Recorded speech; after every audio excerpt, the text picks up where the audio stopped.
Përshëndetje. Si jeni, si po ja kaloni, si u la hana e plot? Mirë mbrëma.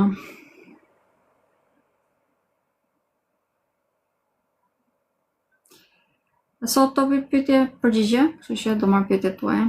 Çfarë do lloj pyetje që të keni të marr? Do mundoj të përgjigjem me sa kam mundësi. Duke qenë se po marrim disa pyetje personale, unë po them një shërbimet e mia, që pastaj do vazhdojmë me qetësim. Njërë si fillim, unë bëj 2 lidhje të drejtë për drejtë çdo javë, të hënë dhe të premte. Të hënave i bëjmë pyetje përgjigje, siç po bëj sot, ose me ciklin e hënës. Ndërkohë që ditëve të premte bëj parashikimin javor. Cikli i hënës dhe parashikimi javor si fillim flas në lidhje me ndikimet të përgjithshme, pastaj kaloj tek të gjitha shenjat. Përveç këtyre kam edhe parashikimet ditore, i kam ralluar goxha në mënyrë të dukshme, sepse kam filluar të flas edhe gjatë parashikimit javor, flas edhe për ditët të cilat janë më të rëndësishme ose si mund t'i kalojmë ato. Ndërkohë që kam edhe parashikimit e mia në televizione, janë 2 në javë ato, është ditën e hënë dhe të premte përsëri. Dita e hënë është tek A2 CNN, te programi Dita Jon, është në orën 9 të mëngjesit. Qoftë nuk ka ndonjë gjë ekstreme, domethënë. Ndërkohë që ditëve të premte jam në orën 10 tek Top Channel në programin Në shtëpinë tonë. Këto janë parashikimit e mia në televizione dhe këto që sapo përmendja, të gjitha shërbimet e mia që janë për ju, janë për publikun. Nëse ka informacione që nuk mundeni t'i gjeni këtu, pra te postimet e mia, ose tek videot që kam bërë në YouTube, ose tek parashikimit në televizione, do të thotë që janë informacione personale të cilat kërkojnë një punë ekstra, si rrjedhoj janë pjesë e konsultave. Konsultat përmbajnë analizën e hartës, mund të bëjmë analizën e lidhjes tuaj, për të gjithë ata që nuk e dinë orën e saktë të lindjes, mund ta mësoni, pra mund të bëjmë rektifikacion dhe në vartësi të kësaj ore të lindjes mund të gjejmë edhe ascendentin. Për te kësaj mund të bëjmë edhe parashikimin për të ardhmen, duke qenë se e di që ky është interesi juaj. Nisi fola. Okej. Për ujorin? Po i kam bërë parashikimet periodike. Çfarë doni të dini për te asaj, domethënë që kam bërë periodike? Ka ndonjë temë specifike që po pyesni apo po në martesë? Këtë është një nga videot që kam bërë që në fillim kur Plutoni ndryshoi shenjë, që u fute shenja juaj. Plutoni ka një veçanti kur kalon tek një shenjë, çrënjos shumë gjëra, po edhe sjell individ të cilët janë njerëzit e jetës tonë. Si rrjedhoj, domethënë në këtë periudhë, duke qenë se po futemi gradualisht dhe testin e ujorit dhe epoka e ujorit, do filloni të ndjeni, më tepër mund të vjet tre nga koriku e tutje. Duke qenë se Jupiteri do të kalojë tek shenja e Luanit, ka të shenja që do të ndikojnë më tepër në atë periudhë, janë shenja e Luanit, është Demi, jeni ju pra ujori dhe Akripi. Për shenjën e ujorit, më duhet të them që mund të kemi vërtet martesa gjatë asaj periudhe, detyrimisht që të keni martesë në atë periudhë do të njiheni tashmë, nëse nuk keni njohur. Nuk e di se kush jeni, se keni thjesht numër 708 për apo ju them. Nuk e di pse një individ mund të preferoj që të quhet me numër, gjithsesi, asgjë personale. Është një pyetje shumë specifike e cila është, domethënë, kërkon një analizë personale, kështu që nëse dëshironi që të merrni në përgjigje, më shkruani, prenotoni dhe ju konsultën tuaj. Dashje për punë, okej, dashjen po e ndaj në 2, domethënë, ata që kanë diellin tek shenja e dashjet e kanë pak më të thjeshtë në këtë periudhë që të kenë avancime në punë, duke qenë se kemi ndikime të drejtë për së drejta dhe pozitive të diellit, ndërkohë që ata që kanë ascendentin tek kjo shenjë, mund ta kenë disi më të vështirë. Arsyeja që kanë disi më të vështirë se në këto momente po kalojnë drejt rrugës që duhet të ndjekin, rrugës përfundimtare, pra po planifikojnë mirë jetën që do të jetojnë në vazhdimsi, si rrjedhë mund ta kenë pak më të vështirë, sepse është ajo çfarë është punë përfundimtare, pra po e përsëris disa herë. Ndërkohë që për ata që janë tek shenja e dashit, pra që kanë lindur, kanë diellin këtu, e kanë disi më të thjeshtë. I hapen rrugët pak a shumë vetvetiu. Po Urani kthehet drejt, përmirësohet në mënyrë të dukshme. Okej, Urani në këto momente është e vendosur tek shenja e Demit, është në retrograd dhe Urani tek shenja e Demit nuk ndihet mirë. Është luan mend komplet, domethënë. Është simbolika e uranit është qielli, ndërkohë që demi është toka, është shenja vërtet tokë, domethënë dhe si rrjedhoj këtu urani ka dhimbje. Dhe këto dhimbje shprehen edhe tek shenja ku ndodhet tek demi, pra. Ju mund të keni pasur vërtet shumë kriza në këto momente, kriza identiteti më tepër se të gjitha të tjera, duke qenë se informacionet që merrni nuk i përtypni dot, si rrjedhoj bëjnë indigestion, pra. Edhe keni edhe probleme, këto shprehen në karrierë, shprehen në marrëdhënie familjare, po ashtu me partnerët, domethënë vini në dyshim në gjithçka. Si rrjedhoj keni pasur kriza për gjatë gjithë periudhe, është një periudhë gjatë që detyrimisht ndikon. Po me mbarimin e kësaj retrograde do të lehtësoheni disi, por lehtësimin më të madh do ta keni duke filluar nga data 26 prill, sepse atëherë urani do të kalojë tek shenja e binjakëve. Pas kësaj, në këtë periudhë deri në datën 26 prill, vërtet që do t'ju këshilloja që ta përdorni për të përtypur këta informacione që keni marrë deri në këtë moment dhe për të gjetur një hap të sigurt ose një rrugë të sigurt që mund të vazhdoni më vonë. Unë në çdo lidhje të drejtë për drejtë të njëjtës pyetje ju përgjigjem në zemër. Prapë, dashuri të re, çdo javë dëshon dashuri? Për demin sa po fola në të vërtet, duhet të kuptoni diçka, domethënë sepse një shenjë në këto momente për shembull demi ka të favorizuar për çështje pune. Por se si ndikojnë ju si individ është gjithmonë ndryshe. Prandaj kur flas për parashikimet periodike gjithmonë i them këto si gjëra. Nuk është se kam diçka ekstra për të thënë, po në këtë moment e keni të aktivizuar shtëpinë e karrierës, detyrimisht duhet të avanconi. Nëse ju vazhdoni të pyesni, domethënë që nuk po e përdorni ashtu siç duhet, arsyeja që pse nuk po e përdorni ashtu siç duhet ju si individ është tek karta juaj personale. Oni sa kohë keni që më ndiqni? Afërsisht. Okej. Gjatë këtyre 2 muajve, unë pothuajse në çdo lidhje të drejtë për drejtë e kam thënë, jam e sigurt, të paktën 2 herë që unë si sa shkon kjo shenjë me këtë shenjë tjetër nuk flas, sepse janë tematika që mua nuk më interesojnë. Ka shumë astrolog, 99.99% astrologëve të tjerë, këto janë tematika që ju interesojnë dhe flasin gjatë të gjërë. Mua nuk më interesojnë, prandaj nuk flas. Sepse më duket disi pa logjik, në teori mund të shkojë një shenjë me një shenjë tjetër, ndërkohë që individi me individi nuk mund të shkojë fare. Prandaj dhe nuk i përgjigjem kësaj pyetje sepse më duket pa kuptim dhe humbje kohë. Ju lutem, domethënë, unë e kuptoj që ju dëshironi që të merrni informacione, por edhe unë kam 2 vite gjysmë që po mundohem që ta prezantoj veten time dhe për çfarë unë qëndroj, cila është tematika që unë flas. Mundohem që të ndërgjegjësoj komunitetin, pra popullatën për problemet të cilat na prekin të gjithëve, jo se kush do zej të dashur apo jo. Nuk po them që është e parëndësishme, por kjo është e rëndësishme për individin, nuk është e rëndësishme për popullatën, pra për komunitetin që po mundohemi të krijojmë këtu në këtë moment. Nëse dëshironi të dini për informacione personale, jeni të mirë pritur të merrni konsultën tuaj, atë ju flas detyrimisht për ju do flas, nuk mund të flas për botën, domethënë. Përcjapja ka ndonjë nderim shtëpie së shpejti mund të ketë, nëse po, pas 14 mund të keni, sepse kemi ndryshime komplet në rrënjët tonë. Fillojmë të ndërtojmë jetën që neve na duhet të jetojmë, po e them në këtë mënyrë, dhe nëse shtëpia ku jeni nuk është e përshtatshme me qëllimin që ju keni në jetë, pra nuk jeni aty ku duhet të jeni, si pozicion fizik, detyrimisht do ta ndryshoni. Po të punosh 10 orë në ditë, detyrimisht duhet të kesh lek, nëse nuk ke lek me 10 orë punë në ditë, domethënë që po bën punë e gabuar. Okej, Blerta, këtë unë e them shumë shpesh, po thosë në çdo lidhje time, janë shumë akrepa në botë. Jo të gjitha akrepët do të gjejnë punë.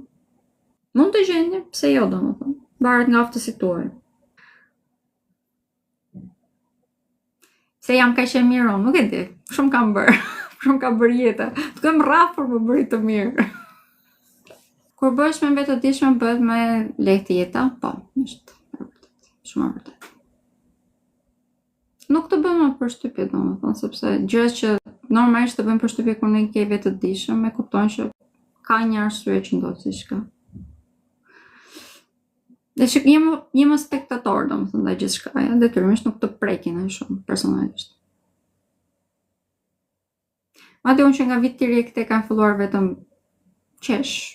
Është bërë vërtet komedi, domethënë bota. Duke qenë se është bërë komedi dhe unë qesh domethënë. A ka shkolla astrologjie, ka akademi, mësimet bëhen online, unë i kam marrë nga në Turqi, ishte akademi shumë e mirë, e Oğuzhan Ceyhanit, është një nga akademitë më të mira në Turqi, për të mos thënë që është më e mira, është mbi 7.000 nxënës, ka pasur në kohën time, domethënë ja shtuar dhe më tepër detyrimisht. Është 4 vjet domethënë, ka klasa të ndryshme që marr. Po përgatis mësimet astrologjisë, i kam dhënë disa, por e vura re që niveli i cili mund të pranohet në Shqipëri është ndryshe nga çfarë kam marrë unë vetë si individ, sepse në Turqi është shumë më zhvilluar astrologjia. Siç e thash, 7.000 ishin vetëm akademia që isha unë, po ka me 10 të tjera që janë vërtet shumë të mirë. Në Turqi astrologjia është shumë e përhapur dhe janë shumë të mirë si astrolog. Dhe kemi të gjitha llojet e astrologjisë, është dhe vedike, është moderne, unë kisha astrologjin karmike, për shembull, spirituale. E të tjerë, pra, edhe astrologjia kineze, por edhe të gjitha ato bëhen. Numerologjia është një nga numerolizime sipër, për shembull, në këto momente. Çdo gjë ezoterike në Turqi ka një avancim të paparë, gjë që mua këtu në Shqipëri më mungon, të them të vërtetën. Nuk po them se s'ka, po ka shumë pak dhe shumë sipërfaqësore dhe për fat të keq ka një informacion shumë të edhe të pakët, po edhe të gabuar. Për shembull, astrologjia në Shqipëri shikohet thjesht si fall dhe horoskop, ndërkohë që astrologjia është herë 100.000, është shumë herë më e gjerë, studion komplet universin. Horoskopi domethënë është një produkt shumë i vogël i saj. E parajgjykojnë sepse nuk di, njeriu kur nuk di parajgjykon, dhe pak më tepër shëtimi dhe realist, ata çfarë kanë ngelur në Shqipëri nuk është se duan vërtet që të vetëdijsohen, sepse janë ndjen mirë në zonën e komfortit. Dhe nuk është se unë po e parajgjykoj pse ju mendoni kështu, më duket normale domethënë, po për mua është problematike, është diçka që e vuaj vërtet. Ja, për shembull, duke folur për kriza ekzistenciale, shoku këtu më pyet për peshin, domethënë. Çfarë të them? Çfarë të presim? Çfarë të them më tepër? Se nuk postoj më çdo natë. Ishte një mbytje informacioni dhe jo të gjithë njerëzit kishin interes, këtë kuptova. Dhe të them të vërtetën, pasi e lash së bëri, nuk është se u ankuar njeri, përveç teje domethënë, se je vetmi që më ke shkruar, që nuk e bëm më. E bëja çdo ditë parashikimin ditor, por për mua është punë, më vete, detyrimisht, dhe kur e pash se s'kishte interes, detyrimisht nuk e bëj më. Unë për veten time shikoj, çdo ditë shikoj se si ku jam ose planetare, sepse më nevojitin, jam e detyruar të ndjek, por mënyra si rritemi nuk e bën të mundur vetëdijsimin. Unë ti jam realist dhe unë në Shqipëri jam rritur, është por është pengesë, po është e vërtet. Jam rritur në Shqipëri, po është e vërtet që familja ime ishte një çik ndryshe. Vajim sidomos ishte një person që i pëlqente të pyeste. Kishte pyetje për gjithçka. Atë kuriozitetin familjar, unë për shembull e kam marrë nga ai. Nuk më ka mbaruar ndonjëherë, dhe sot edhe kësaj ditë unë pyes, pse? Okej, po pse? Edhe unë këtu po vesh tani që jam 36, po e kuptoj, po është moshë shumë e rëndësishme. Pas moshës 34 vjeç kemi një zgjim shumë të madh, të paktën sipas astrologjisë karmike, sepse është mbyllja e një cikli të nyjes, të nyjeve veriore, pra arrin takohet përsëri me atë.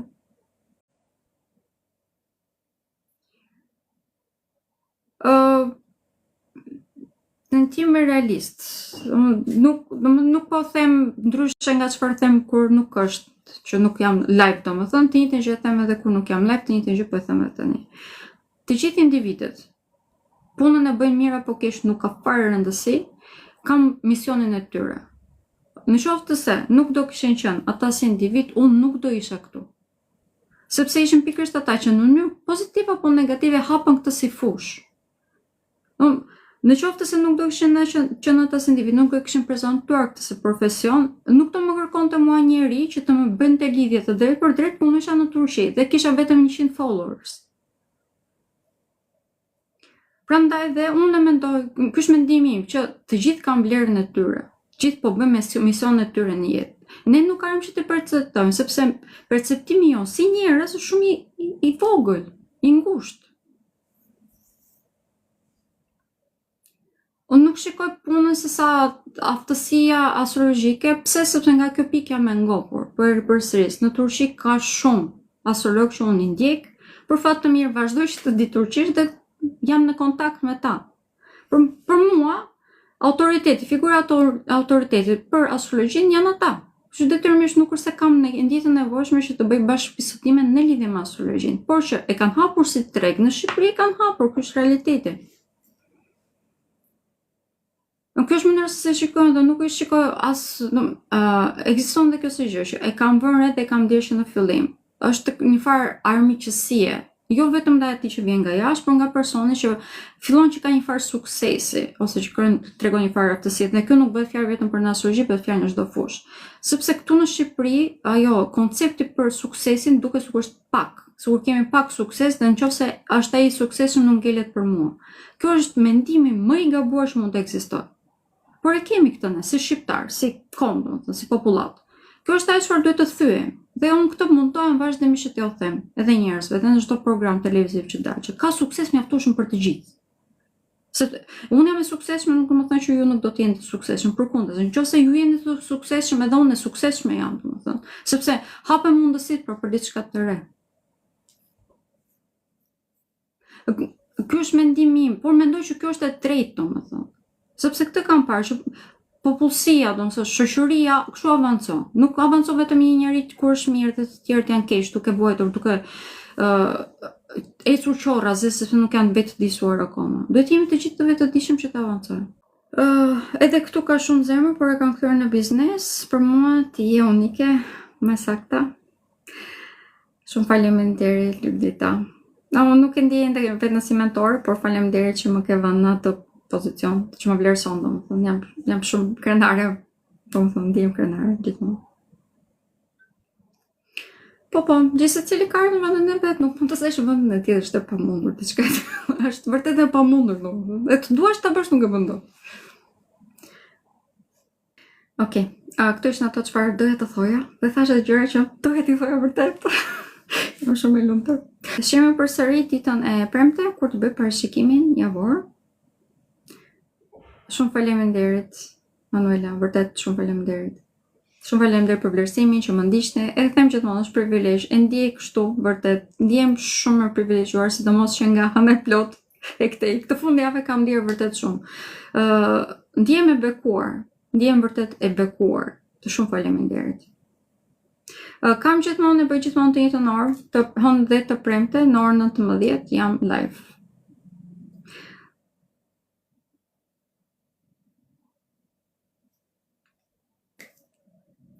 Okej, pra natën e mirë dhe shihemi përsëri ditën e premte.